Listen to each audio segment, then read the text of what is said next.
Hello guys, কি অবস্থা সবার? আশা করি সবাই ঠিকঠাক আছো, সুস্থ আছো এবং পড়াশোনা ঠিকঠাক করতেছো। পরীক্ষা একদম চলে আসছে। লাস্ট মোমেন্টে আপনার একটা পারফেক্ট এবং অর্গানাইজড প্রিপারেশন দরকার এবং আপনাদের ফিজিক্সের প্রিপারেশনকে আরও অর্গানাইজড করে দিতে আমাদের এই ফিজিক্স সাজেশন সিরিজ। সো যারা এখনও আমাদের সাজেশন শিট ডাউনলোড করো নাই, এখনই আমাদের ওয়েবসাইটে চলে যাও fixofstupid.com এ। সেখানে কি হালকা একটু স্ক্রল করলেই সাজেশন শিটটা পেয়ে যাবা, পিডিএফটা ডাউনলোড করে ফেলো এবং আমরা হচ্ছে প্রত্যেকটা চ্যাপ্টারের উপর এরকম একটা একটা করে ভিডিও নিয়ে আসবো। And this is the first video of this suggestion series. So আমাদের প্রথম ভিডিওটা আইডিয়াল গ্যাসের উপর। আমরা ঠিক করছি যে আমরা উল্টা দিক থেকে যাব, ঠিক আছে? প্রথম থেকে না, আমরা শুরু করছি উল্টা দিক থেকে। সো চ্যাপ্টার 10 থেকে শুরু হয়েছে, চ্যাপ্টার 2 তে গিয়ে শেষ হবে। গ্র্যাজুয়ালি একটার পর একটা ভিডিও আসতে থাকবে। এই ভিডিওগুলোতে আমরা কোয়েশ্চেনগুলো অ্যানালাইসিস করব, যে কোয়েশ্চেনগুলো আমরা সাজেশন শিটে দিছি, কারণ আমরা বিশ্বাস করি এই কোয়েশ্চেনগুলোর বাইরে তোমার আসলে এইচএসসি পরীক্ষায় কিছুই লাগবে না।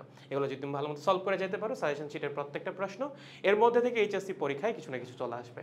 ওকে, তাহলে আজকে আমরা আইডিয়াল গ্যাস নিয়ে একটু আলোচনা করব। যারা আইডিয়াল গ্যাস নিয়ে চিন্তায় ছিলেন এখান থেকে কি কি টাইপের প্রশ্ন আসতে পারে, কিরকম পেঁচাইতে পারে, সবকিছুই সাজেশন শিটের মধ্যে আছে।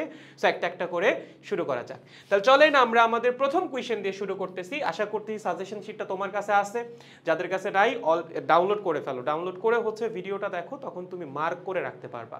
সবচেয়ে ভালো হয় যদি একটা হার্ড কপি তুমি প্রিন্ট করে ফেলো, কারণ খুব বেশি বড় না সাজেশন শিটটা, মাত্র 35 পেজ 40 পেজের মতো। সো ডাউনলোড করে একটু প্রিন্ট করে ফেললে তোমার জন্য পড়তে খুব সুবিধা হবে এবং খাতার মধ্যে একটু লিখে রাখো যেই কোয়েশ্চেনগুলো তোমার বুঝতে অসুবিধা হয় সেগুলো কীভাবে সলভ করা লাগবে। দেন পরবর্তীতে তুমি সলভ করো বা ভিডিও দেখার সময় তুমি চাইলে পজ করেও নিজে নিজে সলভ করে দেখতে পারো। ওকে, তাহলে চলেন শুরু করা যাক। দেখি প্রথম প্রশ্নে কি বলছে। দেখো এখানে একটা কমন উদ্দীপক আছে, দুইটা সিনারিও দেওয়া আছে। তোমাকে বলছে একটা লবণাক্ত সাগর পৃষ্ঠে, প্রশ্ন ভালো মতো পড়া লাগবে, ঠিক আছে?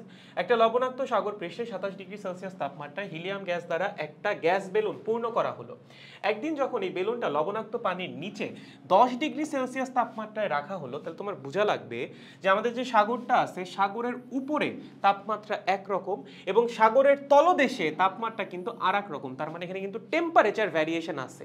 এই সেম কোয়েশ্চেনটা 2023 সালে এইচএসসি পরীক্ষায় আসছিল এবং অনেক স্টুডেন্ট ভুল করে আসছে, কারণ আমরা সবসময় হ্রদের ম্যাথ করি টেম্পারেচারকে কনস্ট্যান্ট ধরে বয়েলের সূত্র দিয়ে, তাই না? বাট যদি টেম্পারেচার ভ্যারি করে সেখানে কিন্তু বয়েলের সূত্র অ্যাপ্লাই করতে পারবে না, কেয়ারফুল। ওকে, সো যখন 10 ডিগ্রি সেলসিয়াস তাপমাত্রা রাখা হলো সাগরের তলদেশে, তখন এর ব্যাস সাগর পৃষ্ঠের ব্যাসের মানের অর্ধেক পাওয়া গেল। আবার যখন বেলুনটাকে একই গভীরতায় একটা লেকের নিচে রাখা হলো, তখন তার ব্যাস পৃষ্ঠদেশের মানের 3/4 পাওয়া গেল। আচ্ছা, সাগরের পৃষ্ঠদেশের মান না, আচ্ছা আমাদের হচ্ছে ইয়াতে কি বলে, লেকের পৃষ্ঠে যেটা ছিল তার 3/4 হচ্ছে পাওয়া গেছে তলদেশে, ঠিক আছে? আর বোল্টজম্যান ধ্রুবকের মান দিয়ে দিছে তোমাকে, পৃষ্ঠদেশে চাপ দিয়ে দিছে, ঠিক আছে, যেটা বায়ুমণ্ডলীয় চাপ। আর এই যে বলে দিছে লেকের সর্বত্র টেম্পারেচার সমান। তার মানে সাগরের পৃষ্ঠ থেকে যখন তলদেশে নিয়ে যাব তখন টেম্পারেচার ভ্যারি করবে, বাট লেকের ক্ষেত্রে কিন্তু টেম্পারেচার ভ্যারি করবে না। সো তুমি লেকে বয়েলের ফর্মুলা অ্যাপ্লাই করতে পারবা, বাট সাগরের এই কেসটাতে কিন্তু ডিরেক্ট বয়েলের ফর্মুলা অ্যাপ্লাই করা যাবে না। তাহলে আসেন কোয়েশ্চেন পড়ি। প্রথমে কি বলছে? প্রথমে বলছে সাগরের গভীরতা নির্ণয় করো। কিভাবে সলভ করবো দেখেন, এখানে আমরা ফর্মুলা যেটা অ্যাপ্লাই করবো সেটা হচ্ছে P1 V1 by T1 is equals to P2 V2 by T2। যদি টেম্পারেচার ভ্যারি না করতো তাহলে P1 V1 সমান P2 V2 দিয়ে তুমি ম্যাথ করে ফেলতে পারতা, বাট যেহেতু টেম্পারেচার ভ্যারি করছে এখানে কিন্তু টেম্পারেচারটা তোমার ফর্মুলাতে নিয়ে আসা লাগবে। এবং আমরা জানি যদি PVT তিনটাই ভ্যারি করে তখন কনস্ট্যান্ট থাকে কি, PV ডিভাইডেড বাই T, এই ভ্যালুটা হচ্ছে কনস্ট্যান্ট থাকে, কারণ PV by T is equals to NR। তুমি তো গ্যাসের মোল সংখ্যা চেঞ্জ করো নাই, আর আর তো এমনিই কনস্ট্যান্ট, তার মানে এই পার্টটা হচ্ছে কনস্ট্যান্ট থাকবে। তার মানে সাগরের উপরে এইটার মান যা হবে, সাগরের তলদেশেও এইটার মান কি হবে, সেম হবে। সো P1 হিসাবে কি বসাবা, সাগর পৃষ্ঠের চাপ, সেটা হচ্ছে জাস্ট বায়ুমণ্ডলীয় চাপ 10⁵। V1 হবে হচ্ছে সাগরের পৃষ্ঠের আয়তন, T1 হবে হচ্ছে সাগরের পৃষ্ঠের তাপমাত্রা, অবশ্যই কেলভিনে, এটা কিসে বসাইতে হবে, কেলভিনে, ঠিক আছে? P2 কি হবে, তলদেশের চাপ। তলদেশের চাপ কত, বায়ুমণ্ডলীয় চাপ প্লাস এক্সট্রা সাগরের পানির চাপ, সেইটা হচ্ছে H⁻G। ওকে, তোমার সাগরের গভীরতা বের করা লাগবে না, এই যে H এর মানটা বের করা লাগবে। তার মানে P2 এর ভ্যালু হবে হচ্ছে H⁻G প্লাস 10⁵।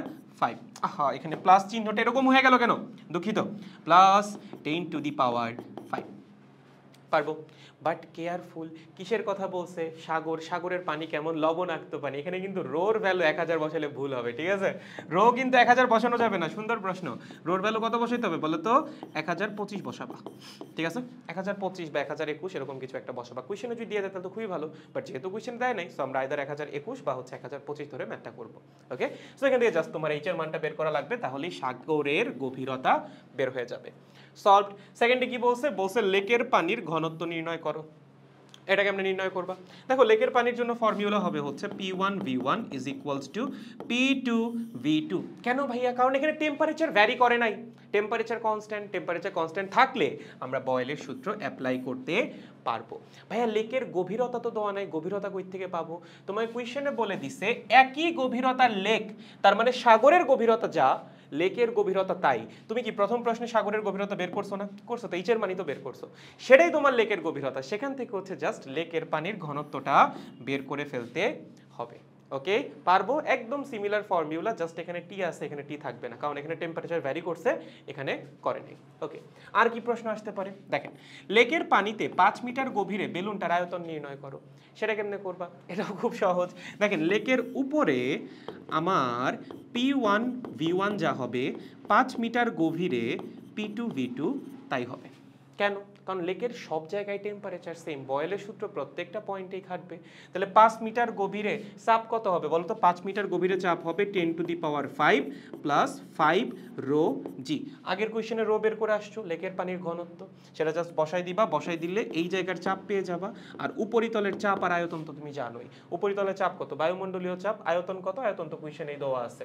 কোয়েশ্চেনে দেওয়া আছে না? টা। আচ্ছা, কোয়েশ্চেন দেওয়া নাই, সমস্যা নেই, সেক্ষেত্রে আমরা এখানে ভি ধরবো। আয়তন এখানে ভি। তাহলে 5 মিটার গভীরে গেলে আয়তন কত হয় সেটা আমাদের নির্ণয় করা লাগবে। আর যদি কোয়েশ্চেনে বা উদ্দীপকে তোমাকে সরাসরি আয়তন দিয়ে দেয় যে হ্যাঁ উপরিতল আয়তন ছিল, সেক্ষেত্রে সেই মানটা বসিয়ে 5 মিটার গভীরে গেলে আয়তন কত হচ্ছে সেটা বের করে ফেলবেন। ওকে, সহজ। তারপরে কোয়েশ্চেন, যদি গভীরতা 5 মিটার হয়, তবে সাগর এবং লেক উভয় ক্ষেত্রে বেলুনের আয়তন সমান হবে কি না? আচ্ছা, এই প্রশ্নটা হচ্ছে স্টার মার্ক দাও, এর একটু বোঝার ব্যাপার আছে। প্রথম কথা, লেকের ক্ষেত্রে কোনো সমস্যা নেই। লেকের ক্ষেত্রে তুমি সরাসরি ম্যাথটা সলভ করে ফেলতে পারবা, কারণ 5 মিটার গভীরে লেকের ভিতরে আয়তন কত হবে সেটা আমরা আগের কোয়েশ্চেনেও বের করছি। ওকে, সিমিলার প্রসেসে 5 মিটার গভীরে লেকের ভিতরে বেলুনের আয়তন তুমি বের করে ফেলবা। ওকে, ঝামেলা হচ্ছে সমুদ্রে বা সাগরে। কেন ঝামেলা ভাইয়া?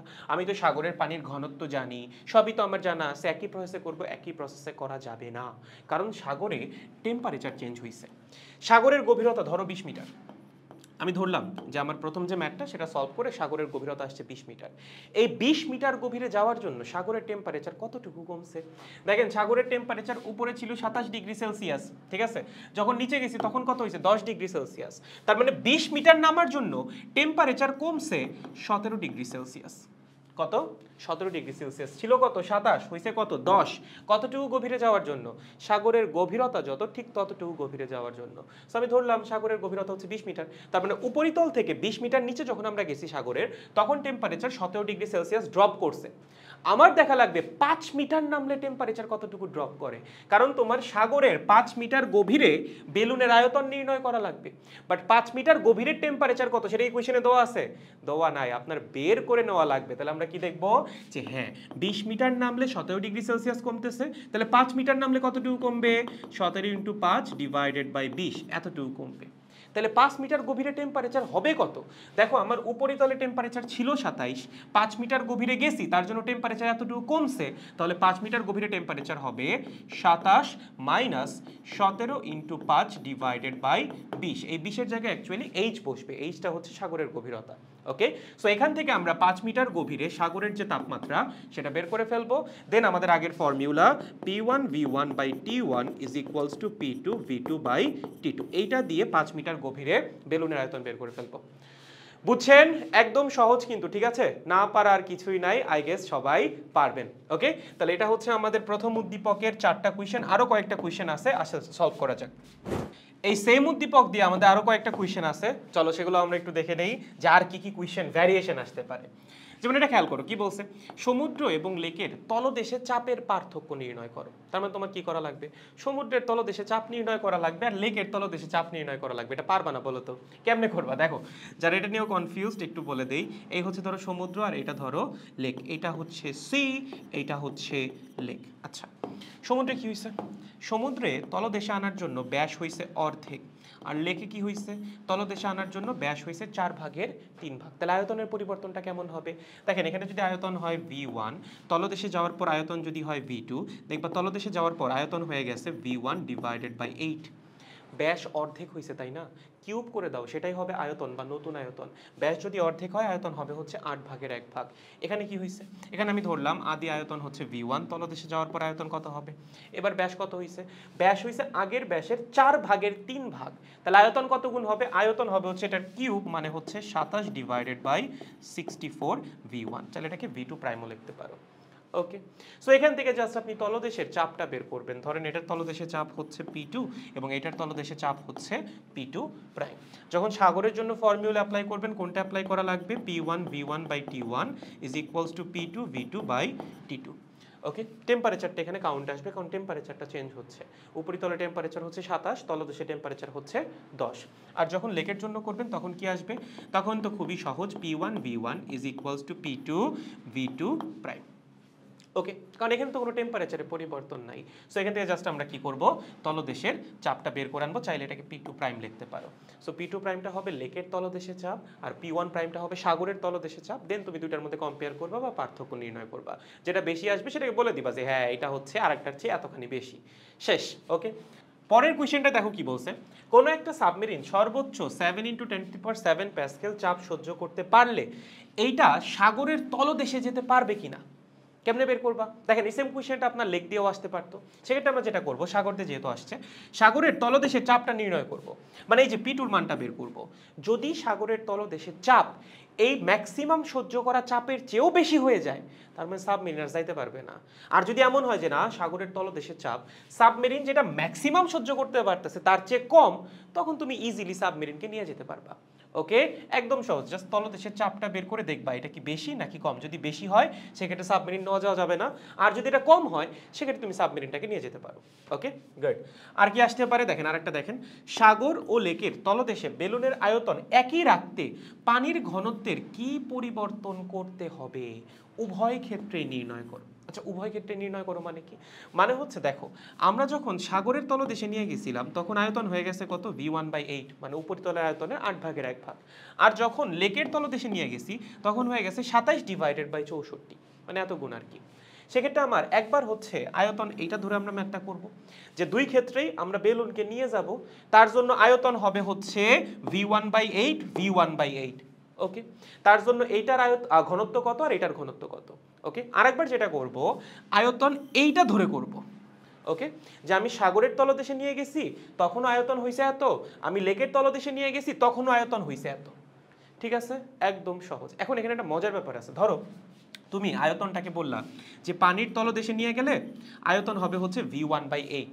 ওকে, যখন তুমি সাগরের ক্ষেত্রে এটা করবা সাগরের ঘনত্ব আগে যা ছিল তাই থাকবে, কারণ সাগরের ঘনত্ব ওইটা ধরেই তো আমাদের আয়তন এটা আসছে তাই না। সো সাগরের ঘনত্বে সেক্ষেত্রে তোমার কোনো পরিবর্তন করা লাগবে না, পরিবর্তন হবে তখন পানির ঘনত্ব। ঠিক আছে, তোমার দেখা লাগবে যে হ্যাঁ বেলুনটাকে যদি আমি পানির গভীরতায় বা অতখানি গভীরতা সেম গভীরতাতে নিয়ে যাই এবং তার জন্য আয়তন যদি এমন হয় v1/8 হওয়ার কথা ছিল অ্যাকচুয়ালি কত 27/64, বাট হয়ে গেছে v1/8, তাইলে পানির ঘনত্ব কত হওয়া লাগবে বা লেকের পানির ঘনত্ব সেক্ষেত্রে কত হবে। কেমনে করবা, খুবই সহজ, P1 V1 is equals to P2 V2, এটা লিখবা লেকের জন্য। ঠিক আছে, যখন তুমি তলদেশে আয়তনটা v1/8 চাও, কারণ তখন তো তোমার সাগরের পানির ঘনত্ব বের করার দরকার নাই, সাগরের পানির ঘনত্ব তো সেক্ষেত্রে পরিবর্তনই হচ্ছে না। ওকে, এবং লেখো P1 হবে হচ্ছে 10⁵, V1 হবে হচ্ছে V1 এবং P2 তো আমার বের করা লাগবে, P2 হবে হচ্ছে 10⁵ plus H rho prime G multiplied by V2 কত হবে, V2 হবে হচ্ছে v1/8। বুঝছো, এখান থেকে হচ্ছে তুমি লেকের পরিবর্তিত ঘনত্বটা বের করে ফেলবা। ওকে, তার মানে এই কেসটাতে সাগরের ঘনত্ব চেঞ্জ হবে না, লেকের ঘনত্ব চেঞ্জ হবে, সেই নতুন ঘনত্ব হবে হচ্ছে এইটা। আরেকবার আমরা কি করব, আরেকবার হচ্ছে আমরা দেখব যে তলদেশে আয়তন 27/64 রাখার জন্য কি ব্যবস্থা গ্রহণ করা লাগে। যদি আমি তলদেশে আয়তন 27/64 রাখতে চাই আদি আয়তনের বা উপরিতলের আয়তনের, সেক্ষেত্রে আমার লেকের পানির ঘনত্ব তো চেঞ্জ করা লাগবে না, ওইবার চেঞ্জ করা লাগবে হচ্ছে সাগরের পানির ঘনত্ব।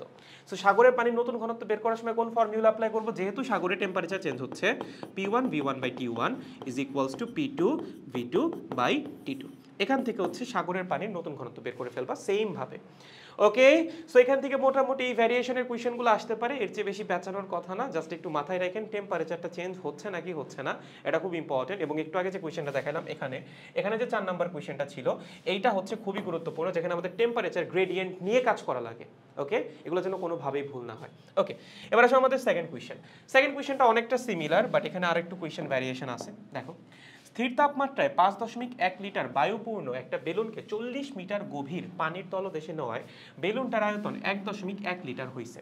ওকে, বেলুনটার সর্বোচ্চ প্রসারণ ক্ষমতা হচ্ছে 9.5 লিটার এবং ওইখানে অভিকর্ষ ত্বরণের মানটা দিয়ে দিছে। তোমাকে বলছে উদ্দীপক অনুসারে ওই স্থানের বায়ুমণ্ডলীয় চাপ কত। সবকিছুই তো আছে, জাস্ট তোমার বায়ুমণ্ডলীয় চাপটা বের করা লাগবে। আর এখানে কি টেম্পারেচার পরিবর্তনের কথা বলছে?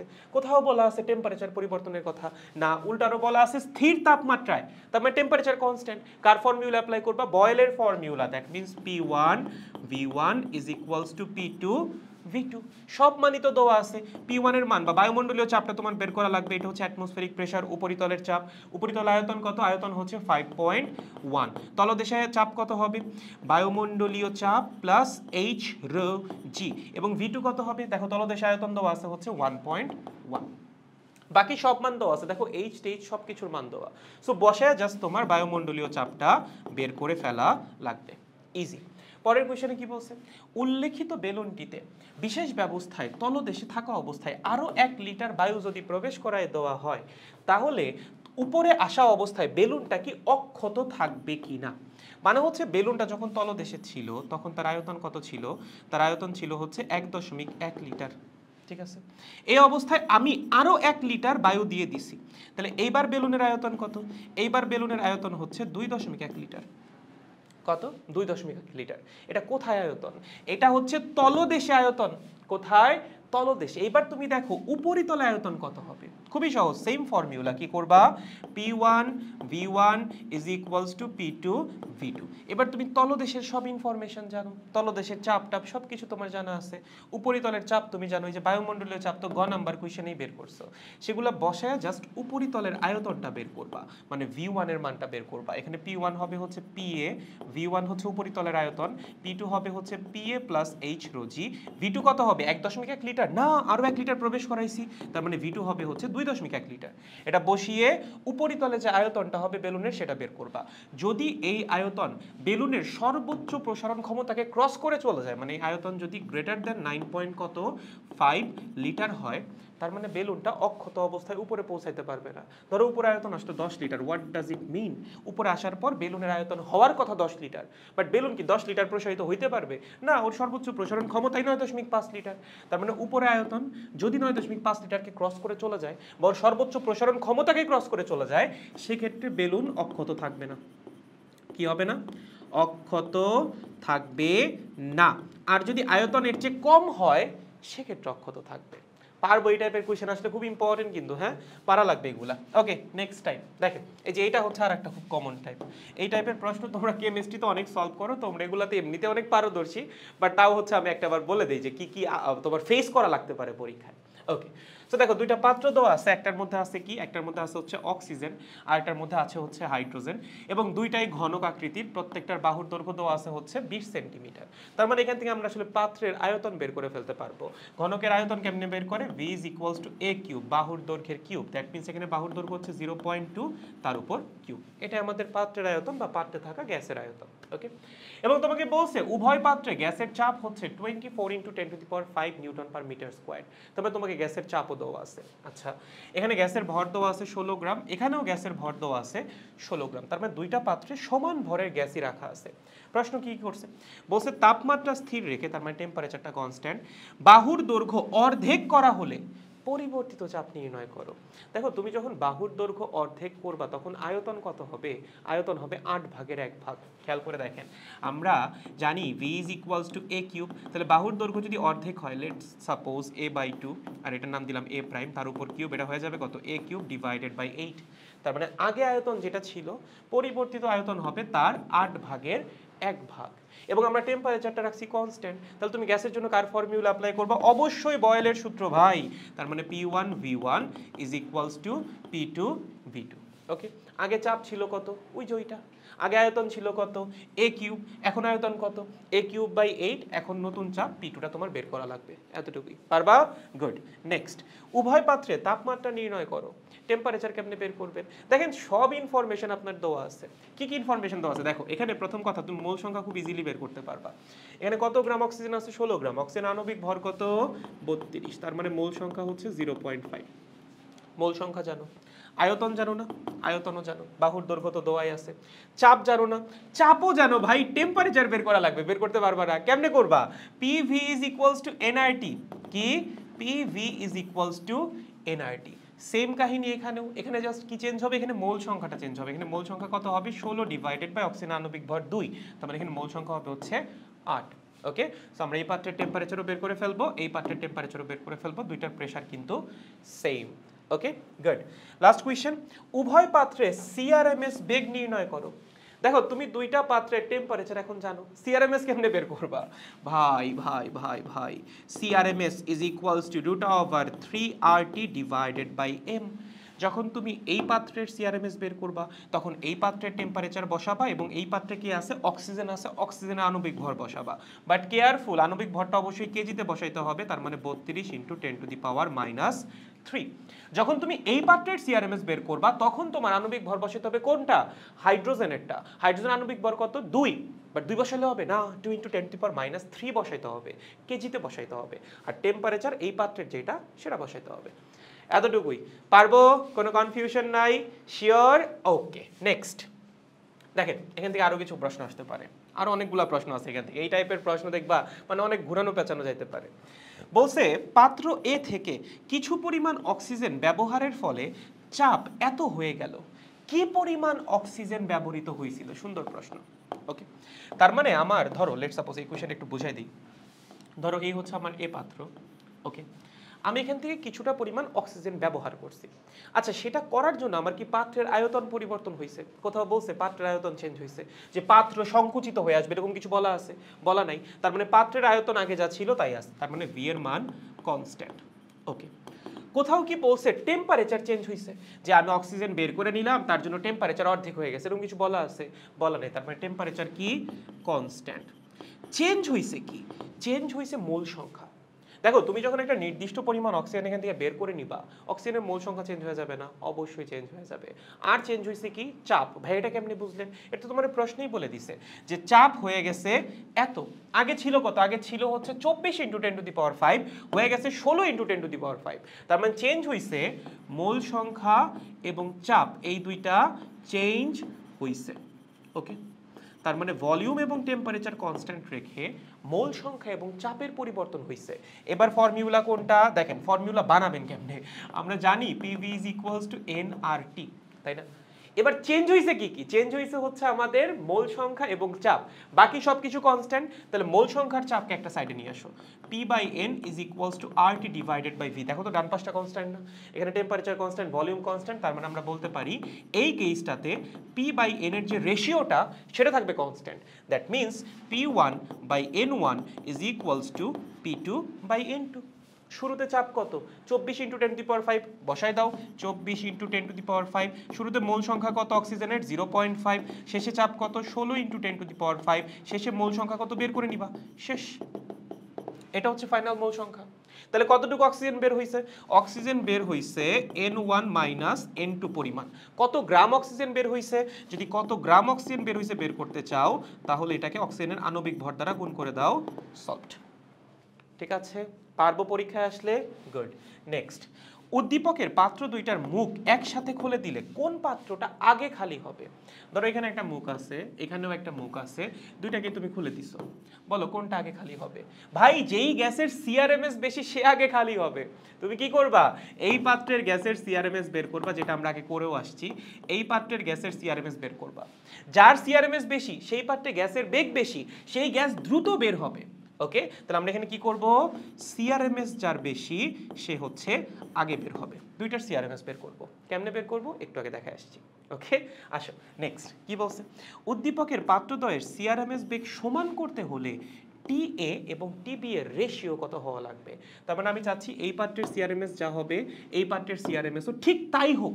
তার জন্য এই পাত্রের টেম্পারেচার এবং এই পাত্রের টেম্পারেচারের রেশিও কত হওয়া লাগবে? তাহলে তো কাজ খুবই সহজ, আমরা জানি CRMSA divided by CRMSB is equals to root over TA by TB multiplied by MB by MA। ঠিক আছে, জাস্ট ফর্মুলা বসাইছি, সিআরএমএস এর ফর্মুলা নিয়ে রেশিও করো, রেশিও নিলে এটা চলে আসবে। তার মানে আমি চাচ্ছি এই দুইটা সমান হোক। এই দুইটা কখন সমান হবে? এই দুইটা তখনই সমান হবে যখন এই যে এই রেশিওগুলো সমান হবে। ঠিক আছে, এই রেশিও, এই টোটাল জিনিসটার মান আসা লাগবে 1, তখন তো এই রেশিও সমান হবে। মানে আলটিমেটলি এই দুটার মান যদি সমান হয় তার মানে হচ্ছে রেশিও আসবে 1, তাই তো? দুই পাশে স্কোয়ার করে দাও, তাহলে আমি বলতে পারি টিএ বাই টিবি হওয়া লাগবে হচ্ছে MA by MB। Okay, MA কি? এ পার্টে থাকা অক্সিজেন গ্যাসের আণবিক ভর 32, নিচে কত? হাইড্রোজেন আণবিক ভর 2, তার মানে হবে হচ্ছে 16:1। সেগুলো অ্যান্সার করা খুব সহজ, ঠিক আছে? জাস্ট একটু ধরতে পারা লাগে কোয়েশ্চেন। এগুলো আসলে আশা করি এইচএসসি পরীক্ষায় খুব সুন্দর মতো লিখে দিয়ে আসতে পারবো? ওকে ভাইয়া, নেক্সট কি বলছে দেখো, আরো অনেকগুলো প্রশ্ন। উদ্দীপকের পাত্রদ্বয়ের গ্যাসের মোট গতিশক্তি এবং গড় গতিশক্তি নির্ণয় করো। দেখো, যদি কখনো মোট গতি শক্তি বের করতে বলে, এটা আমাদের বিশাল একটা কনফিউশন হয় যে ভাইয়া আমরা কি এখানে 5/2 ইউজ করব নাকি 3/2 ইউজ করব।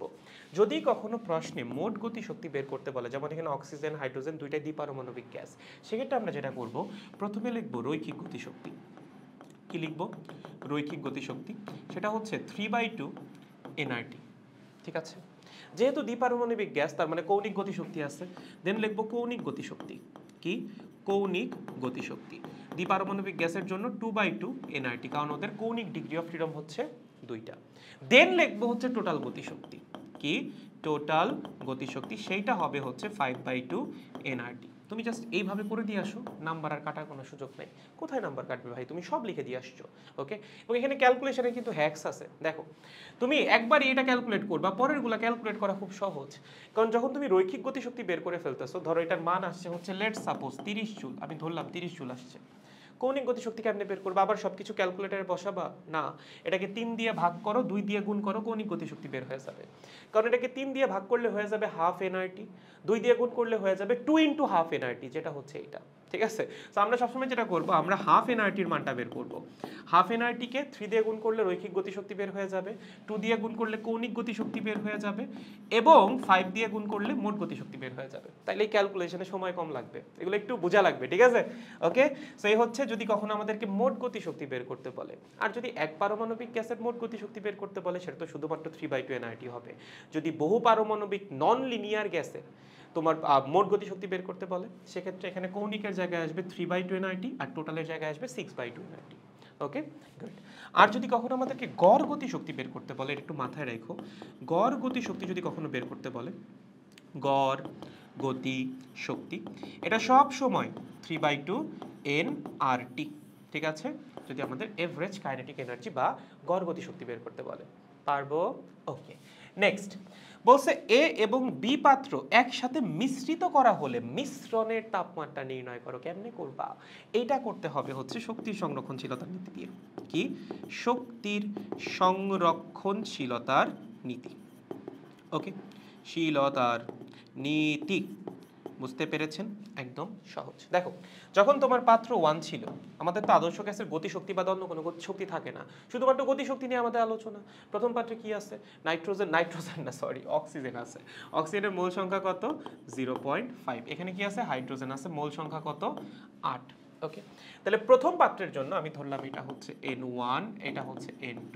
তাহলে শুরুতে প্রথম পাত্রের গতিশক্তি কত? গতিশক্তি হচ্ছে 5/2 n1 আর t1। এখানে t1টা হচ্ছে প্রথম পাত্রের তাপমাত্রা।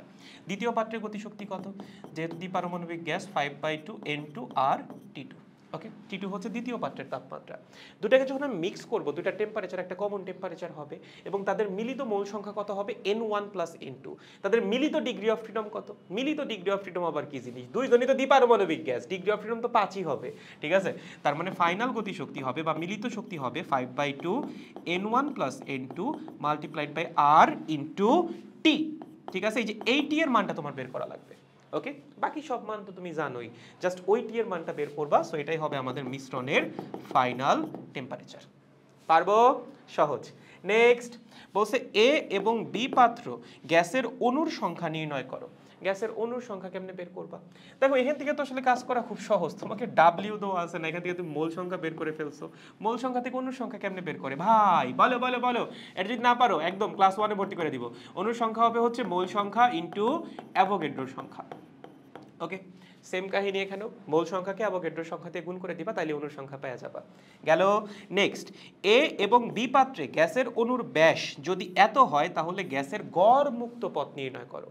দেখো এখানে তোমাকে যদি কোনো কিছু উল্লেখ করে না দিয়ে শুধুমাত্র গড় মুক্ত পথ নির্ণয় করতে বলে, সব সময় √2 ওয়ালা ফর্মুলা অ্যাপ্লাই করবা। দ্যাট মিন্স এখানে আমরা গড় মুক্ত পথের জন্য ফর্মুলা কোনটা অ্যাপ্লাই করব? এখানে লিখতেছি, হ্যাঁ, ফর্মুলা হবে হচ্ছে 1 divided by √2 pi n d square, ছোট হাতের এন দাও, pi n d square. D এর মান তোমাকে দিয়ে দিছে, ডি এর মান কই? এই যে অণুর ব্যাস দিয়ে দিছে, ঠিক আছে? তোমার এই এন এর মানটা লাগবে। এন এর মান কেমনে বের করবা? এন কি? এন হচ্ছে পাত্রের একক আয়তনে অণুর সংখ্যা। দেখো তো তুমি প্রথম পাত্রের অণুর সংখ্যা জানো না? জানো। তুমি কি প্রথম পাত্রের আয়তন বের করতে পারবা না? বাহুর দৈর্ঘ্য দেওয়া আছে, আয়তন কত হবে প্রথম পাত্রের? a কিউব, ঠিক আছে? সো অণুর সংখ্যাকে আয়তন দিয়ে ভাগ করে দিলেই তুমি কি পেয়ে যাবা? একক আয়তনে অণুর সংখ্যা পেয়ে যাবা। বুঝতে পেরেছো? সহজ। সেটাকে বসাই দিলেই আমরা গড় মুক্ত পথ বের করে ফেলতে পারবো। সেম কাহিনী এখানেও, অণুর সংখ্যা আমরা জানি, মূল সংখ্যা থেকে বের করে ফেলবো। মূল সংখ্যাকে অ্যাভোগাড্রোর সংখ্যা দিয়ে গুণ করে দিয়ে এখান থেকে আমরা আয়তনটা বের করে ফেলতে পারবো। দেন অণুর সংখ্যাকে আয়তন দিয়ে ভাগ করে দিলেই আমরা একক আয়তন অণুর সংখ্যা পেয়ে যাব। সেটাকে বসাই দিলে আমাদের গড় মুক্ত পথ বের হয়ে যাবে। ওকে, গুড। আরো কোনো টাইপের কোয়েশ্চেন আসতে পারে এগুলো থেকে? আরো আসতে পারে, আসো ওগুলো একটু দেখাই দিই। আর কি আসতে পারে? তোমাকে বলতে পারে উক্ত ক্ষেত্রে দুটি ধাক্কা সংঘটিত হওয়ার মধ্যবর্তী সময় গণনা করো। কি বের করতে বলছে? যে দুইটা যে ধাক্কা সংঘটিত হবে, যে অণুগুলা যে চলাচল করবে, ধাক্কা খাবে না, দুইটা পর পর ধাক্কার মধ্যবর্তী সময় নির্ণয় করতে বলছে। যদি এই টাইপের প্রশ্ন কখনো আসে, প্রয়োজনীয় সময় হবে সব সময় ল্যামডা ডিভাইডেড বাই সিআরএমএস। ঠিক আছে? ল্যামডাটা কি? ল্যামডা হচ্ছে গড় মুক্ত পথ। ল্যামডা কি? গড় মুক্ত পথ। ওকে, আর সিআরএমএস তো আই গেছে আমরা জানি। সো আমাদের যে গড় মুক্ত পথ, সেটাকে সিআরএমএস দিয়ে তুমি জাস্ট ভাগ করে দিবা, তাহলেই হচ্ছে পরপর দুইটা সংঘর্ষের মধ্যবর্তী যে সময় সেটা তুমি বের করে ফেলতে পারবা। যদি বলে 5টা সংঘর্ষের জন্য প্রয়োজনীয় সময় কত, তুমি আগে একটা সংঘর্ষের সময় বের করো, সেটাকে 5 দিয়ে গুণ করে দাও, তাইলেই হয়ে যাবে। ওকে, এটা উল্টাটাও আসতে পারে, সেটাও বলতে পারে যে একক সময়ে কতগুলা ধাক্কা বা সংঘর্ষ সংঘটিত হবে। এটা কেমনে বের করবা? এটা হচ্ছে জাস্ট এটার উল্টা, ঠিক আছে? একক সময়ে সংঘটিত সংঘর্ষ আমি ধরলাম, সেই সংখ্যাটা হচ্ছে n, সেটা হবে হচ্ছে সিআরএমএস ডিভাইডেড বাই ল্যামডা। এটা হচ্ছে পার সেকেন্ডে সংঘর্ষের সংখ্যা। ওকে, জাস্ট উল্টা, এটা উল্টা। ওকে, লাস্টে কি বলছে দেখো, এটা হচ্ছে লাস্টের কোয়েশ্চেন এই টাইপের, মোটামুটি এই হচ্ছে ভ্যারিয়েশনগুলা। তোমাকে বলছে এ পাত্রের সমান আয়তনের আরো একটা খালি এ পাত্র সংযুক্ত করলে গড় মুক্ত পথে কি পরিবর্তন হবে? আচ্ছা, এটা একটা সুন্দর প্রশ্ন। তোমাকে বলছে একটা পাত্র আছে, এ পাত্র, ওকে, তার মধ্যে একটা নির্দিষ্ট সংখ্যক গ্যাস আছে, তারা ছোটাছুটি করতেছে। এখন আমি কি করছি? এটার সমান আয়তনের আরো একটা পাত্র যুক্ত করছি। তার মানে কি হয়েছে? এখানে এখানে ভলিউমটা ডাবল হয়েছে, ঠিক আছে? ভলিউম কি হয়েছে? 2 গুণ হয়ে গেছে। আচ্ছা, ভলিউম যদি 2 গুণ হয়, সেটা গড়মুক্ত পথে কিভাবে ইফেক্ট ফেলবে? গড়মুক্ত পথের ফর্মুলা কি? ফর্মুলা হচ্ছে lambda is equals to 1 divided by √2 pi n d square. এটাকে স্মল এন দাও, pi n d square. Okay, আচ্ছা এখানে কি পায়ের মান চেঞ্জ হবে? এই পায়ের মান কেন চেঞ্জ হবে? ডি এর মান চেঞ্জ হবে? ডি এর মানও চেঞ্জ হবে না। ডি তো অণুর ব্যাস। চেঞ্জ হবে এন এর মান। এন কি? এন হচ্ছে একক আয়তনে অণুর সংখ্যা। আমার এ পাত্রে বা এই যে আমার যে প্রথম পাত্রটা, সেখানে একটা নির্দিষ্ট সংখ্যক অণুই আছে। পরবর্তীতে আমি আরো একটা পাত্র যুক্ত করছি, বাট সেখানে কিন্তু কোনো গ্যাস অ্যাড করি নাই। তার মানে গ্যাসের অণুর সংখ্যা আগেরটাই আছে, বাট আমার আয়তন হয়ে গেছে কয় গুণ? দ্বিগুণ। তাহলে একক আয়তনে অণুর সংখ্যা কি হয়ে যাবে? অর্ধেক হয়ে যাবে। এবং একক আয়তনে অণুর সংখ্যা যদি অর্ধেক হয়ে যায়, গড় মুক্ত পথ কিন্তু দ্বিগুণ হয়ে যাবে। বুঝছো? সো এটা একটু মাথায় রাখো।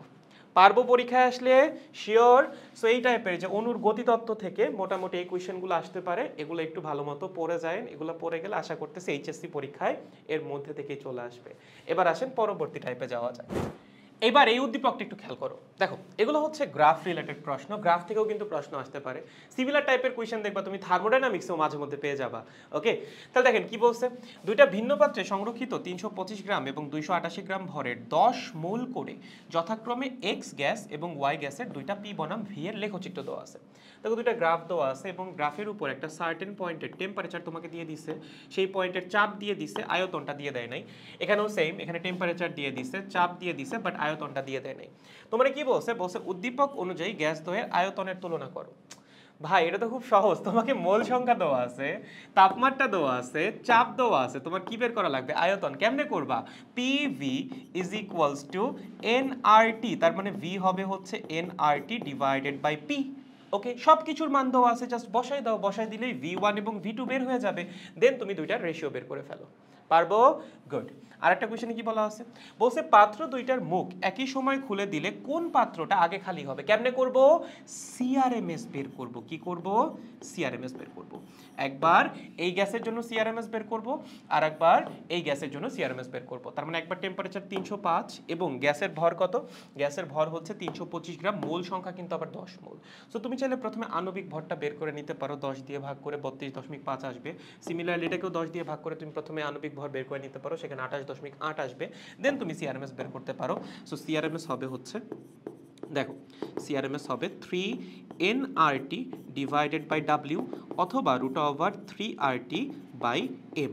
তুমি যদি টোটাল ভর বসাও সেক্ষেত্রে উপরে মূল সংখ্যাও বসাতে হবে, আর যদি আণবিক ভর বসাও সেক্ষেত্রে উপরে মূল সংখ্যা বসানোর দরকার নাই। ওকে, তো দুইজনের জাস্ট কি করবেন, আপনি সিআরএমএস বের করবেন। যার সিআরএমএস বেশি, সে বেশি বেগে গতিশীল, সো সেই পাত্র হচ্ছে আগে খালি হবে। ওকে, সো এই মোটামুটি আমাদের গ্যাসের অণুতত্ত্ব রিলেটেড সকল রকম প্রশ্ন। এখন হচ্ছে আমরা লাস্টের পার্টে চলে যাব, আপেক্ষিক আর্দ্রতার পার্টটা, যেটা নিয়ে সবার সবচেয়ে বেশি কনফিউশন থাকে। ওকে, চলেন শুরু করা যাক। গাইজ এবার আসা যাক চ্যাপ্টারের সেকেন্ড পার্ট এবং সবচেয়ে ইম্পর্টেন্ট পার্ট, সেটা হচ্ছে আপেক্ষিক আর্দ্রতা এবং শিশিরাঙ্ক। এখান থেকে কোয়েশ্চেনের বেশ কিছু ভ্যারিয়েশন আছে, আমরা সবগুলো নিয়ে ডিসকাস করব।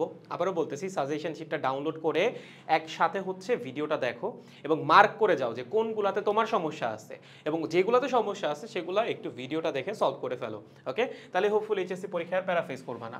দেখো এখানে দুইটা দৃশ্যকল্প দেওয়া আছে এবং তার আন্ডারে বেশ অনেকগুলা প্রশ্ন দেওয়া আছে। আমরা দুইটা দৃশ্যকল্প একটু দেখি। পদার্থবিজ্ঞান বিভাগের প্রধান স্যার, আমার নাম কেন দিছে ভাই? এই নামটা ডিলেট, তোমরা সাজেশন শিট থেকে আমার নামটা একটু কেটে দিও, ঠিক আছে? অফিস কক্ষে প্রবেশ করে দেখতে পেলেন হাইগ্রোমিটারের শুষ্ক বাল্বের পাঠ হচ্ছে 30 ডিগ্রি সেলসিয়াস। যখনই এভাবে প্রশ্ন মানে পড়বা, ঠিক আছে, প্রশ্নের যে ইম্পর্টেন্ট পার্টগুলো সেগুলো একটু মার্ক করে রাখার চেষ্টা করবা, তাহলে তোমার জন্য পরীক্ষায় মানে ইনফরমেশনগুলা কালেক্ট করা খুব ইজি হবে উদ্দীপক থেকে। কারণ দেখা যায় উদ্দীপক যদি বড় হয়ে যায় অনেক ইনফরমেশন থাকে, সো ইনফরমেশন যদি একটু মার্ক করা থাকে তখন তোমার জন্য আইডেন্টিফাই করাটা ইজি হবে। ওকে, সো বলছে শুষ্ক বাল্বের পাঠ হচ্ছে 30 ডিগ্রি সেলসিয়াস এবং ওই দিনের আপেক্ষিক আর্দ্রতা হচ্ছে 75%। তিনি এসি চালু করে কক্ষের তাপমাত্রা 23 ডিগ্রি সেলসিয়াসে নামিয়ে নিলেন। তখন আর্দ্র বাল্বের পাঠ হচ্ছে 14.76। এটা কখন? এসি চালু করার পর। এবং গ্লেইসার ধ্রুবকের তালিকায় 30 ডিগ্রি সেলসিয়াস আর 23 ডিগ্রি সেলসিয়াসে গ্লেইসার উৎপাদকের মান তোমাকে দিয়ে দিছে। ওকে, আর রেনোর তালিকা থেকে হচ্ছে তোমাকে 4টা টেম্পারেচারে সম্পৃক্ত জলীয় বাষ্প চাপ দেখো দেওয়া আছে, 4টা টেম্পারেচারের জন্য গ্র্যাজুয়ালি দেওয়া আছে। ওকে, আর দৃশ্যকল্প 2 কি বলছে? বলছে কক্ষের বাইরের তাপমাত্রা, এটা ছিল কক্ষের ভিতরে, কক্ষের বাইরের তাপমাত্রা হচ্ছে 33 ডিগ্রি সেলসিয়াস, যাতে সম্পৃক্ত বাষ্প চাপ হচ্ছে 35.43 এবং আপেক্ষিক আর্দ্রতা হচ্ছে 70%। এটা কোথায়? কক্ষের বাইরে। এবং এখানেও তোমাকে 3টা টেম্পারেচারে কি দিয়ে দিছে? সম্পৃক্ত বাষ্পচাপ দিয়ে দিছে। ওকে, এখন কোয়েশ্চেনগুলো পড়ি। প্রথম যে কোয়েশ্চেনটা সেখানে বলছে কক্ষের বাইরে শিশিরাঙ্কে জলীয় বাষ্পচাপ নির্ণয় করো। বলো কি করবা? কক্ষের বাইরের শিশিরাঙ্ক তো দেওয়া নাই ভাইয়া, আমি কি প্রথমে শিশিরাঙ্ক বের করব? কোনো দরকারই নাই। তোমার কাজ হচ্ছে কক্ষের বাইরে নর্মাল যে জলীয় বাষ্পচাপ সেটা নির্ণয় করা, কারণ এই মুহূর্তে বাইরে জলীয় বাষ্পচাপ যত, শিশিরাঙ্কে জলীয় বাষ্পচাপ তো ততই হবে। তাহলে শিশিরাঙ্কে জলীয় বাষ্পচাপ কেমনে বের করব? খুবই সহজ, x ইজ ইকুয়ালস টু আপেক্ষিক আর্দ্রতা, সেটা কত 0.7 মাল্টিপ্লাইড বাই বাইরের যে তাপমাত্রা সেই টেম্পারেচারে সম্পৃক্ত বাষ্পচাপ, সেটা কত 35.43।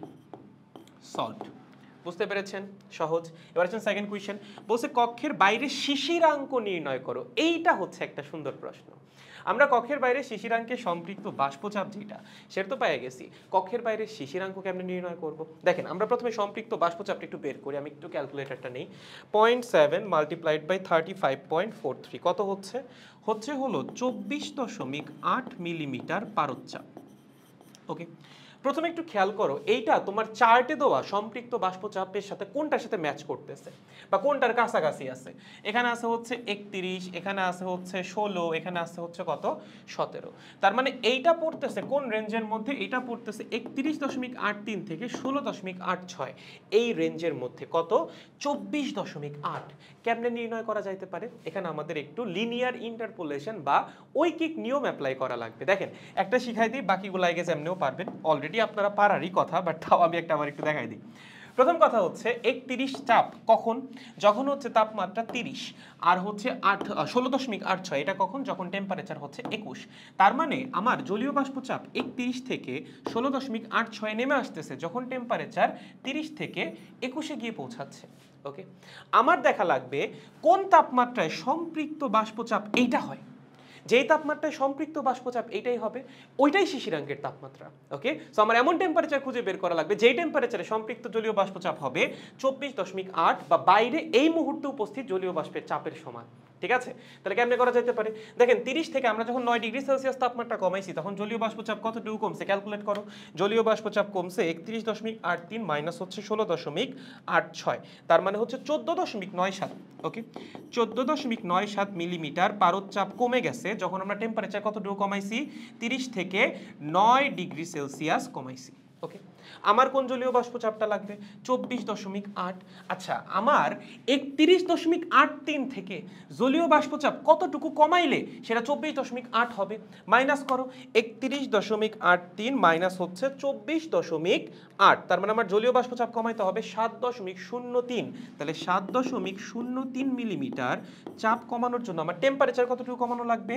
9 multiplied by 7.03 divided by 14.97। Calculate করে ফেলেন, মাল্টিপ্লাইড বাই 9 ডিভাইডেড বাই হচ্ছে 14.97, কত আসে? আসতেছে হচ্ছে 4.226 ডিগ্রি সেলসিয়াস। তার মানে আমার টেম্পারেচার 30 থেকে যদি এতটুকু কমানো হয় তখন এইটাই হয়ে যাবে সম্পৃক্ত বাষ্পচাপ। এই তাপমাত্রায় এটাই হচ্ছে সম্পৃক্ত বাষ্পচাপ। তার মানে এই টেম্পারেচারে বা টেম্পারেচার এতটুকু কমানো হইলে, টেম্পারেচারে না 30 থেকে টেম্পারেচার এতটুকু কমানো হইলে এতটুকু বাষ্প দ্বারাই বা এতটুকু বাষ্পচাপ দ্বারাই বাইরের যে স্থানটা সেটা সম্পৃক্ত হয়ে যাবে। ঠিক আছে, তাহলে শিশিরাঙ্কের তাপমাত্রা কত হবে? আমার 30 ডিগ্রি সেলসিয়াস থেকে টেম্পারেচার এতটুকু কমাইতে হবে, তার মানে হচ্ছে 30 মাইনাস 4.226, এইটা হবে হচ্ছে শিশিরাঙ্কের তাপমাত্রা। বুঝতে পেরেছো? সহজ একদম, পারবো। সো লাস্টের পার্টটা হচ্ছে আমাদের ঐকিক নিয়ম দিয়ে করা লাগবে। এই টাইপের যে ম্যাথগুলো, শিশিরাঙ্কের ম্যাথগুলো, এখানে কিন্তু ঐকিক নিয়মের কনসেপ্ট তোমার ক্লিয়ার থাকা লাগবে, আদারওয়াইজ কিন্তু প্যারা খেয়ে যাবা। সো ঐকিক নিয়মের পার্টটা অবশ্যই ভালো মতো করতে হবে। ওকে, আসেন তারপরেরটা কি বলছে?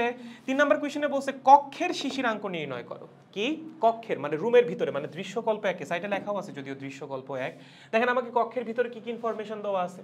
আমাকে বলছে শুষ্ক বাল্বের তাপমাত্রা হচ্ছে 30 ডিগ্রি সেলসিয়াস, তার মানে আমার রুম টেম্পারেচার মানে কক্ষের ভিতরের তাপমাত্রা এসি চালু করার আগে সেটা হচ্ছে 30 ডিগ্রি সেলসিয়াস এবং আপেক্ষিক আর্দ্রতা হচ্ছে 75%। তাহলে আমরা একটা কাজ করি, প্রথমে দেখি শিশিরাঙ্কে জলীয় বাষ্পচাপ কত, সেটা কেমনে বের করব?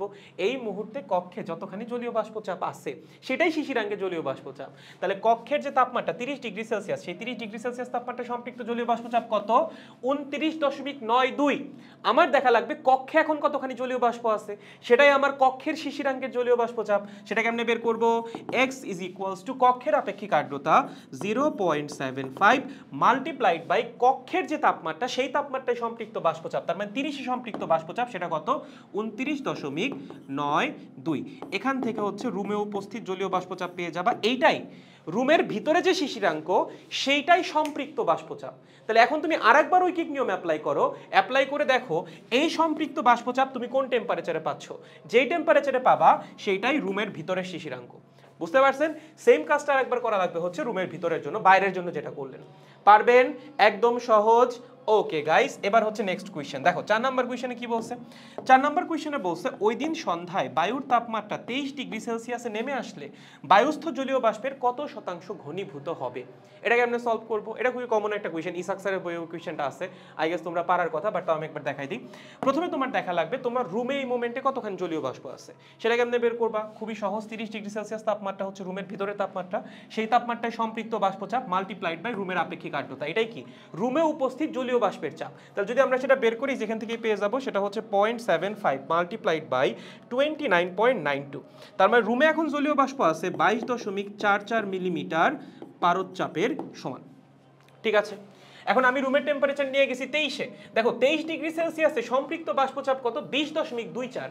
তার মানে 23 ডিগ্রি সেলসিয়াস তাপমাত্রায় তোমার রুম কতটুকু জলীয় বাষ্প ম্যাক্সিমাম ধারণ করতে পারবে। ম্যাক্সিমাম ধারণ করতে পারবে 20.24, বাট তোমার রুমে জলীয় বাষ্প আছে কতখানি 22.44। এতখানি কি সে ধরে রাখতে পারবে পুরাটা? না, সে ধরে রাখতে পারবে 20.24 মিলিমিটার পারদচাপের সমান। তাহলে ঘনীভূত হয়ে যাবে কতটুকু? বাকি যে এক্সট্রা পার্টটা আছে সেটা হচ্ছে ঘনীভূত হয়ে যাবে। তাহলে ঘনীভূত হবে কতটুকু? আছে হচ্ছে এতটুকু, রাখতে পারবে হচ্ছে এতটুকু, তার মানে বাকি অংশ ঘনীভূত। তার মানে ঘনীভূত হবে 22.44 মাইনাস 20.24। তোমাকে বলছে কত শতাংশ ঘনীভূত হবে, তাহলে নিচে হচ্ছে ইনিশিয়াল ভ্যালু দিয়ে ভাগ করে দাও, 22.44 মাল্টিপ্লাইড বাই 100%। সলভড। বুঝছো? যদি কখনো ঘনীভূত হওয়ার প্রশ্ন আসে, তুমি প্রথমে দেখবা রুমে কতটুকু জলীয় বাষ্প আছে, এটা হচ্ছে প্রথম ইনফরমেশন যেটা তোমার বের করা লাগবে।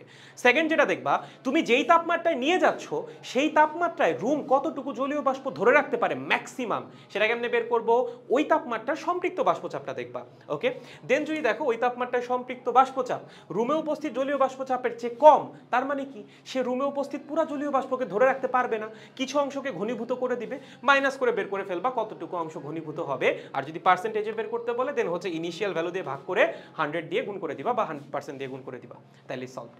ওকে, বুঝতে পারছি? এগুলো কিন্তু খুবই কমন প্রশ্ন, এগুলো দেখবা যে কম বেশি প্রত্যেকটা বোর্ডেই চলে আসে এই চ্যাপ্টার থেকে। সো এই প্রশ্নগুলোর উত্তর আপনার জানা থাকা লাগবে।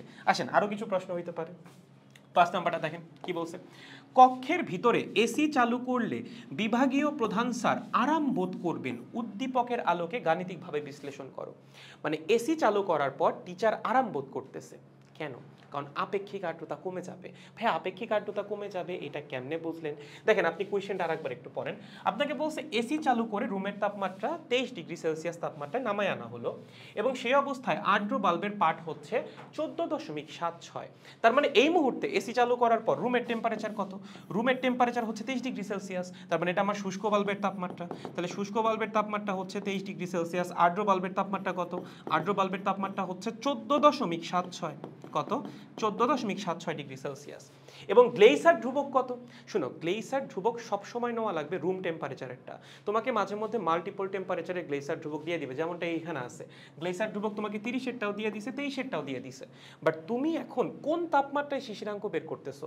23 ডিগ্রি সেলসিয়াস তাপমাত্রায়, মানে এখন তোমার রুমের টেম্পারেচার কত? 23। তাহলে গ্লেইসার ধ্রুবক নেওয়াও লাগবে 23 ডিগ্রি সেলসিয়াসে। ওকে, আবার সিক্ত বাল্বের তাপমাত্রায় কিন্তু গ্লেইসার ধ্রুবক নেওয়া যাবে না। সবসময় যেটা শুষ্ক বাল্ব সেটার তাপমাত্রা অথবা রুমের যে টেম্পারেচার, এই মোমেন্টের যে টেম্পারেচার, সেই টেম্পারেচারে গ্লেইসার ধ্রুবক নেওয়া লাগবে। তাহলে 23 ডিগ্রি সেলসিয়াস তাপমাত্রায় গ্লেইসার ধ্রুবক কত? 1.74। তুমি যদি এখানে এটা ইউজ করো 1.65 ইউজ করো, এটা কিন্তু ভুল হবে। ঠিক আছে, 1.74। সো এখান থেকে আমরা যেটা করব, এখান থেকে আমরা শিশিরাঙ্কের তাপমাত্রা বের করব। কি করব? শিশিরাঙ্কের তাপমাত্রা। ধরো তুমি শিশিরাঙ্কের তাপমাত্রা বের করলা, দেন উপরে কি করবা? উপরে হচ্ছে শিশিরাঙ্কের তাপমাত্রায় সম্পৃক্ত বাষ্পচাপ, যেটা এখানে যে ইনফরমেশনগুলো দেওয়া আছে সেখান থেকে বের করে ফেলতে পারবা। যেমন তুমি যদি এখানে শিশিরাঙ্কের তাপমাত্রা বের করো, কত আসবে বলো? ফর্মুলা কি? θ1 মাইনাস θg। ভাবছিলাম ম্যাথ করাই দিব না, তো ওদের জন্য ম্যাথ সব করাই দেওয়া লাগতেছে।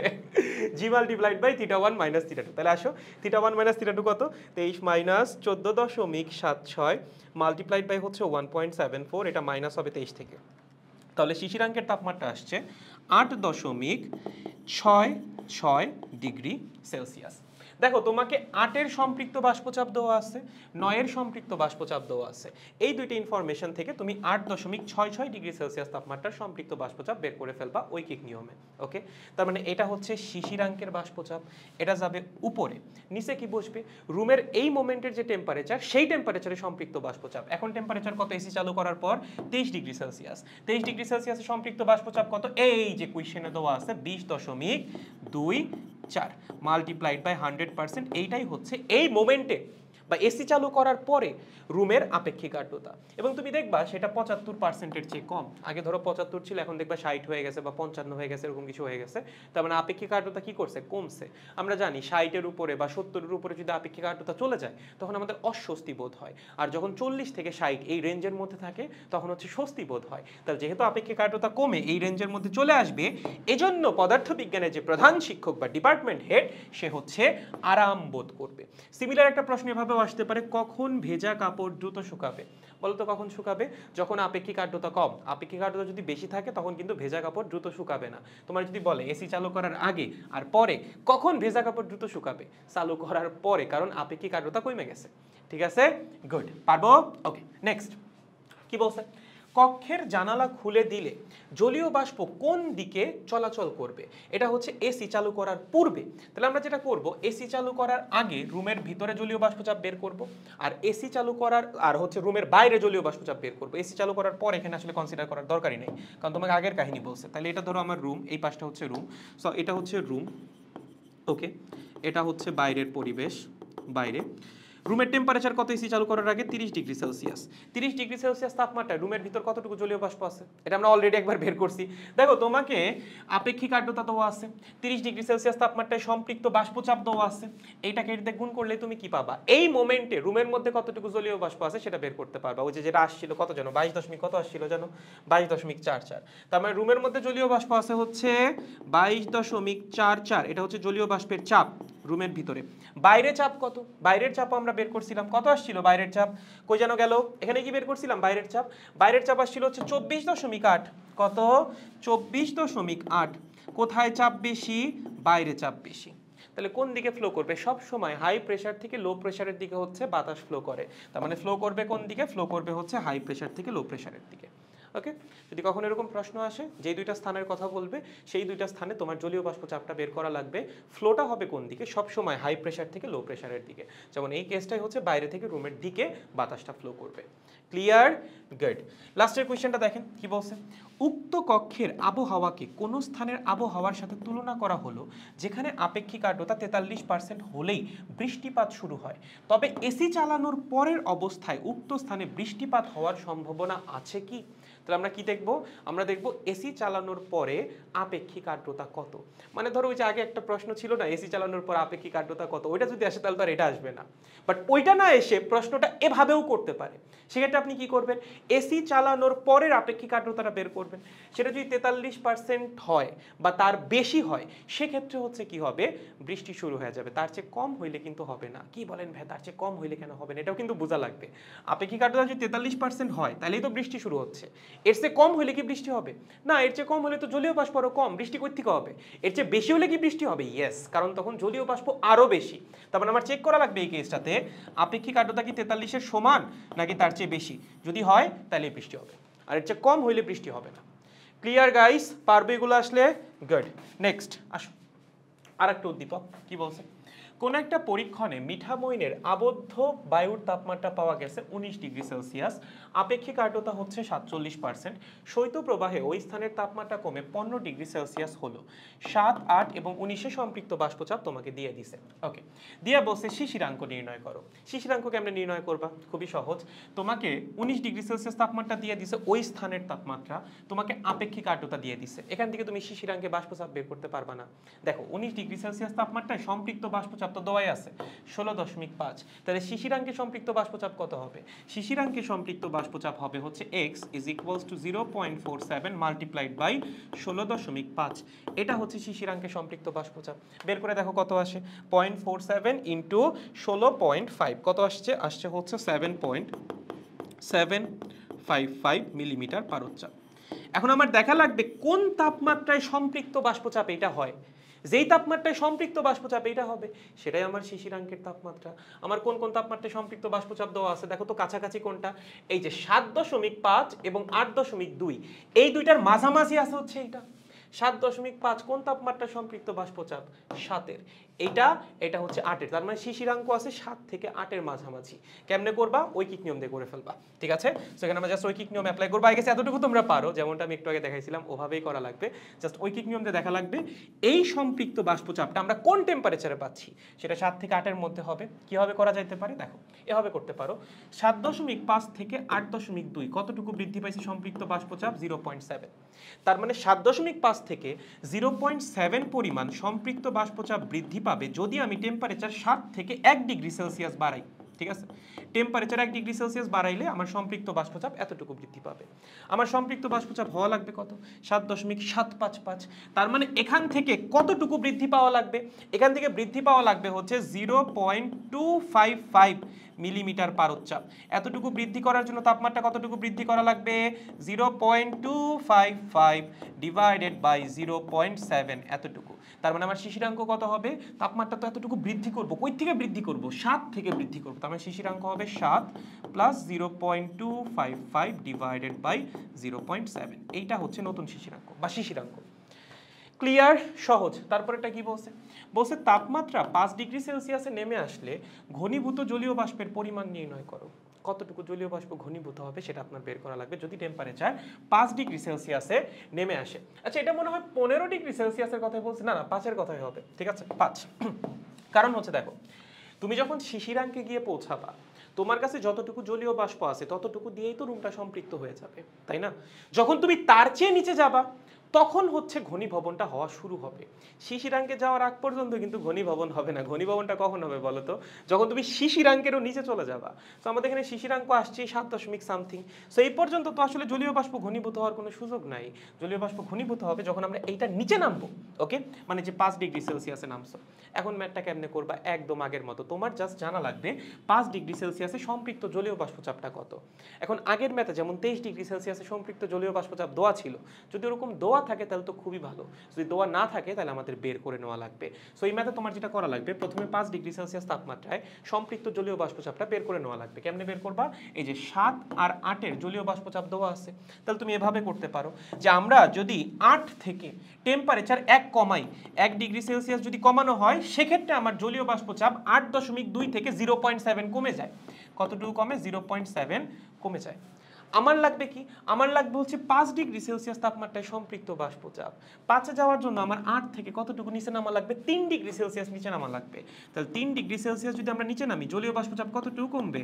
0.7 ইন্টু 3 মানে হচ্ছে 2.1 মিলিমিটার কমে যাবে। ওকে, ছিল কত? 8 ডিগ্রি সেলসিয়াসে ছিল হচ্ছে 8.2। তার মানে জলীয় বাষ্পের চাপ যদি একটু কমে যায় তাহলে হবে 8.2 মাইনাস 2.1 মানে হচ্ছে 6.1 মিলিমিটার পারদচাপ। এটা হচ্ছে আমাদের 5 ডিগ্রি সেলসিয়াস তাপমাত্রায় সম্পৃক্ত বাষ্পচাপ। তার মানে 5 ডিগ্রি সেলসিয়াস তাপমাত্রায় আমার বাতাস ম্যাক্সিমাম এতটুকু জলীয় বাষ্প ধরে রাখতে পারবে। বাতাসে জলীয় বাষ্প আছে কতটুকু? আছে হচ্ছে 7.755। তাহলে ঘনীভূত হবে কতটুকু? এইটা মাইনাস হচ্ছে এইটা। তাহলে লেখো ঘনীভূত হবে 7.755 মাইনাস হচ্ছে ওই যে কত? 6.1। ক্লিয়ার? সলভড।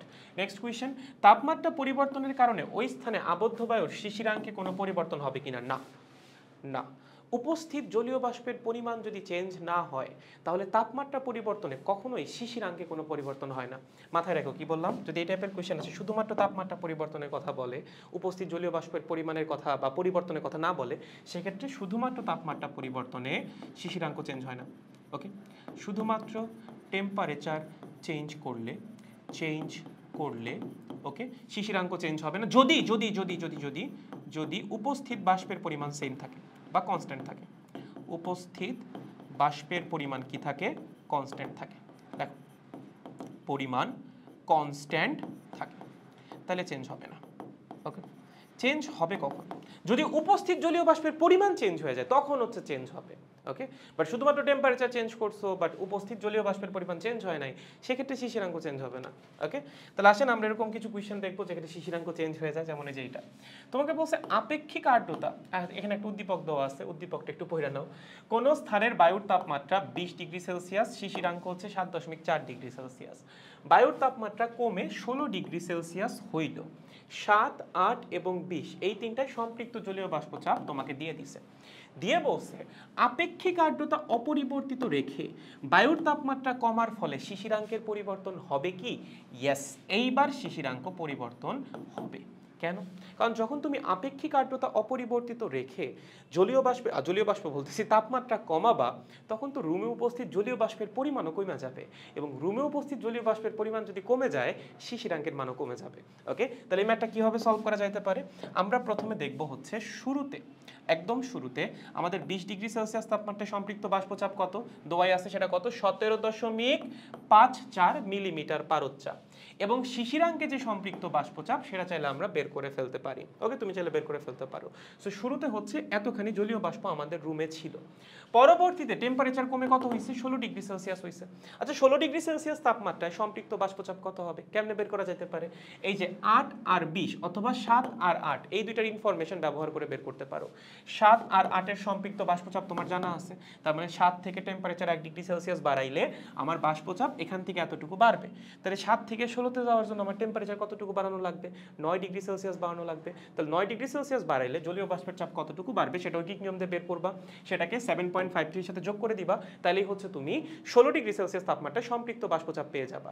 এখন আমি যদি আপেক্ষিক আর্দ্রতা কনস্ট্যান্ট রাখতে চাই, তার মানে রুমে উপস্থিত জলীয় বাষ্পের পরিমাণ এবং রুমের যে টেম্পারেচার সেই টেম্পারেচারে যে সম্পৃক্ত বাষ্পচাপ সেই দুইটা রেশিও তো কনস্ট্যান্ট হওয়া লাগবে, কারণ আপেক্ষিক আর্দ্রতা আমার কনস্ট্যান্ট। তাহলে দেখেন, যখন আপনি 20 ডিগ্রি সেলসিয়াস তাপমাত্রায় ছিলেন তখন সম্পৃক্ত বাষ্পচাপ ছিল হচ্ছে 17.54।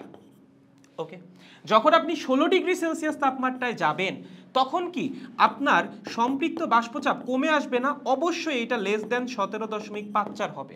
ক্যালকুলেট করে দেখো, অবশ্যই লেস দেন কি হবে? 17.54 হবে। যদি রেশিও কনস্ট্যান্ট রাখতে চাও, ধরো নিচের পার্টের ভ্যালু কমে গেছে, নিচের পার্ট আগে ছিল হচ্ছে F1, ধরো এরকম লিখি, দুটো অনুপাত লিখি, এটা হচ্ছে 4, এটা হচ্ছে ধরো 8, ঠিক আছে? যদি এখানে থাকে 3, আচ্ছা এখানে 3 না, ধরো আমি বললাম দুইটা রেশিও সমান, নিচে আছে 6, তার মানে হরের মানটা কমে গেছে, লবের মান অবশ্যই কমবে না? অবশ্যই কমবে। এখানে কত হয়ে যাবে? 3 হয়ে যাবে। ওকে, সো রেশিও যদি সমান থাকে, অনুপাত যদি সমান থাকে, হরের মান যদি কমাও লবের মানও তো কমে যাবে। তার মানে আমার সম্পৃক্ত বাষ্পচাপ যদি কমে টেম্পারেচারে, নির্দিষ্ট টেম্পারেচারে বা রুমের টেম্পারেচারে, অবশ্যই রুমে উপস্থিত জলীয় বাষ্পের পরিমাণ যেটা বা শিশিরাঙ্কে সম্পৃক্ত বাষ্পচাপ যেটা, সেটার মানও কমে যাবে। ওকে, সো এখানে আলটিমেটলি আমরা যখন 16 ডিগ্রি সেলসিয়াসে যাব, আপেক্ষিক আর্দ্রতাটাকে কনস্ট্যান্ট রেখে অবশ্যই রুমে উপস্থিত জলীয় বাষ্পের পরিমাণ কি হবে? কমে আসবে, এবং সেটাই তোমার বের করা লাগবে। বাকি সব ইনফরমেশন তো দেওয়াই আছে। রুমের শুরুর যে তাপমাত্রা 20, সেটা সম্পৃক্ত বাষ্পচাপ তুমি জানো। 7.4 যেটা শিশিরাঙ্ক, শুরুতে শিশিরাঙ্ক, সেটা সম্পৃক্ত বাষ্পচাপ তুমি এখান থেকে বের করে ফেলতে পারবা, সেটা তুমি এখানে বসাই দিলা। দেন নতুন যে তাপমাত্রা রুমের 16, সেটার যে সম্পৃক্ত বাষ্পচাপ সেটা তুমি ক্যালকুলেট করে এখান থেকে বসাই দিলা। বসাই দেওয়ার পর তুমি এটা বের করতে পারবা না? এটা কি? এটা হচ্ছে 16 ডিগ্রি সেলসিয়াস তাপমাত্রায় রুমে উপস্থিত জলীয় বাষ্পের চাপ, এবং এটা অবশ্যই লেস দ্যান x আসবে। ওকে, সো এটা ছিল হচ্ছে শিশিরাঙ্ক যখন 7.4 ছিল সেই অবস্থায় সম্পৃক্ত বাষ্পচাপ। এটা হচ্ছে নতুন শিশিরাঙ্কে সম্পৃক্ত বাষ্পচাপ। এই নতুন শিশিরাঙ্ক কেমনে বের করব? খুবই সহজ। ধরো তোমার এক্স প্রাইমের যে মানটা, এক্স প্রাইমের মান ধরো লেট সাপোজ আসছে 6.5 মিলিমিটার পারদ-চাপ, ঠিক আছে? তুমি সব মান টান বসাইছো, বসানোর পর কত আসছে? 6.5 মিলিমিটার পারদ-চাপ। এখন তুমি জাস্ট বের করো এই বাষ্পচাপটা বা এই সম্পৃক্ত চাপটা তুমি কোন তাপমাত্রায় গিয়ে পাবা। কেমনে বের করবা? আগের মতো ঐকিক নিয়ম, ঠিক আছে? জাস্ট ঐকিক নিয়ম দিয়ে বের করো এই সম্পৃক্ত চাপটা তুমি কোন টেম্পারেচারে গিয়ে পাচ্ছ, সেটাই হচ্ছে তোমার নতুন শিশিরাঙ্ক। Clear guys? তার মানে আমরা যদি শুধুমাত্র টেম্পারেচার চেঞ্জ করি, রুমে উপস্থিত জলীয় বাষ্পের পরিমাণ পরিবর্তন না করি, তাহলে কিন্তু শিশিরাঙ্ক পরিবর্তন হবে না।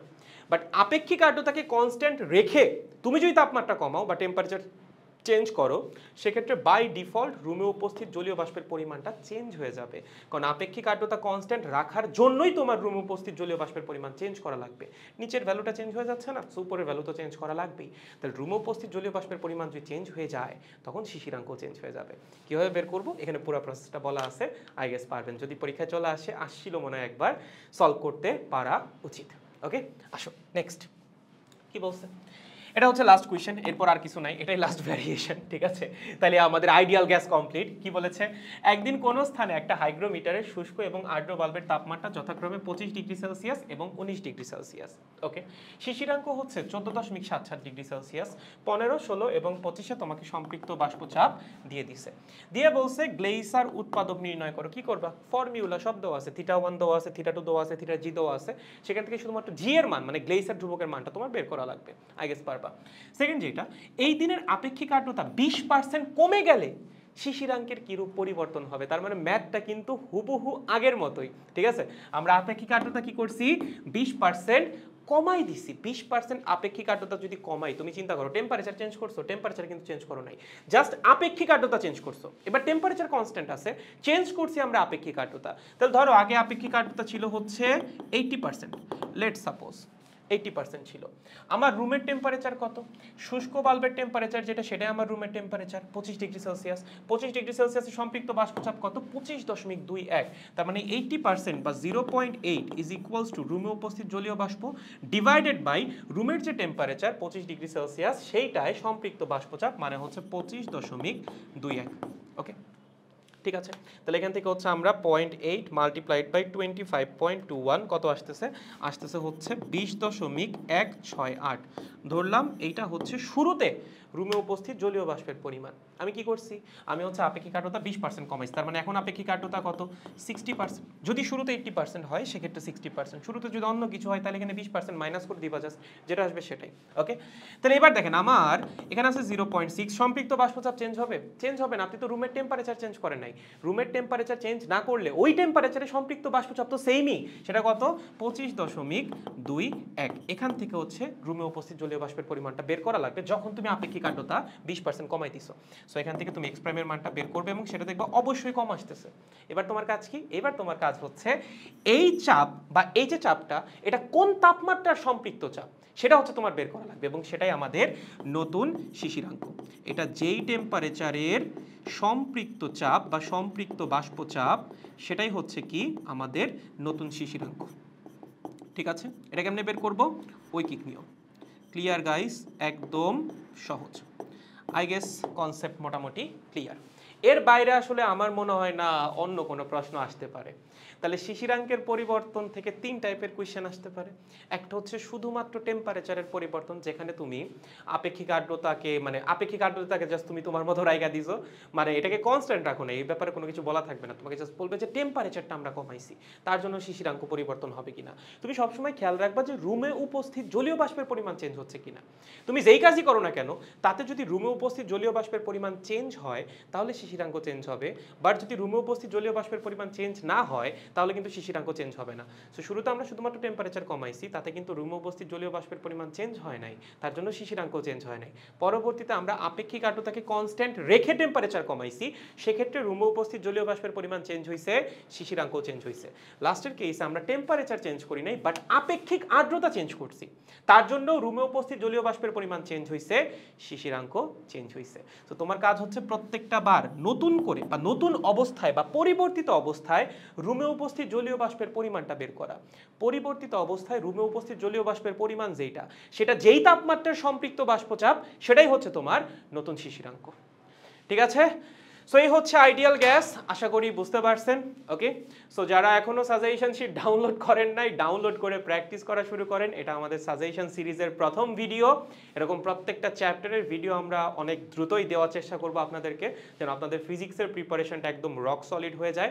সো সাজেশন শিট ধরে ধরে প্র্যাকটিস করো, যেই কোয়েশ্চেনগুলো হচ্ছে তোমরা প্রবলেম ফেস করছো সেগুলো একটু মার্ক করে রাখো, এবং দেন হচ্ছে ভিডিওগুলো দেখে ওগুলা ক্লিয়ার করে ফেলো, যেন পরীক্ষার আগে তোমার সব কনফিউশন দূর হয়ে যায়। ওকে, এবং হচ্ছে অনেকে তোমরা চাইলে হার্ড কপিটা প্রিন্ট আউট করে নিতে পারো, কারণ হচ্ছে হার্ড কপি যখন থাকবে তখন তোমার জন্য মার্ক করা ইজি হবে। অলসো তুমি চাইলে হার্ড কপির মাঝখানে 2-1টা করে পেজও অ্যাড করে রাখতে পারো, যেগুলোর মধ্যে হচ্ছে তুমি লিখে রাখবা। ঠিক আছে, যেন পরীক্ষার আগে জাস্ট ওটা একবার রিভাইজ দিলেই হয়ে যায়। সো আমার সাজেশন হচ্ছে একটা পেজ প্রিন্ট করার পর তারপর একটা হোয়াইট পেজ রাখো, বা হচ্ছে দুইটা হোয়াইট পেজ রাখো, তারপর আর একটা পেজ দাও, তারপর হচ্ছে আর একটা হোয়াইট পেজ রাখো। সেখানে হচ্ছে আগের পেজের যেই পার্টগুলো তোমার কাছে ট্রিকি মনে হচ্ছে বা যেই জিনিসগুলো তুমি পরীক্ষার আগে রিভাইজ দিয়ে যাবা সেগুলো জাস্ট একটু লিখে রাখো, যেন পরীক্ষার আগে একবারে চোখ বুলায় যাইতে পারো। তাহলে পরীক্ষার আগে আর প্যারাটা ফেস করবা না, কারণ দেখা যাবে পরীক্ষার আগে তো মাত্র 2 দিন গ্যাপ, 2 দিনের মধ্যেই তোমার পুরো প্রিপারেশনটা নেওয়া লাগবে। সো তখন যদি সবকিছু তোমার কাছে গোছানো থাকে বা অর্গানাইজড থাকে, তোমার জন্য প্রিপারেশন নেওয়াটা ইজি হবে। ওকে, অ্যান্ড অলসো কেমন লাগলো ক্লাস সেটাও একটু জানাই দিয়েন, সাজেশন শিটটা কেমন লাগতেছে সেটাও একটু জানাই দিয়েন। সেকেন্ড পেপারের সাজেশন শিটও হোপফুলি খুব দ্রুতই আসতেছে। তাহলে পড়তে থাকেন ঠিকঠাক, পড়াশোনায় যেন গ্যাপ না থাকে, পরীক্ষা এবার ভালো হইতেই হবে। Good bye.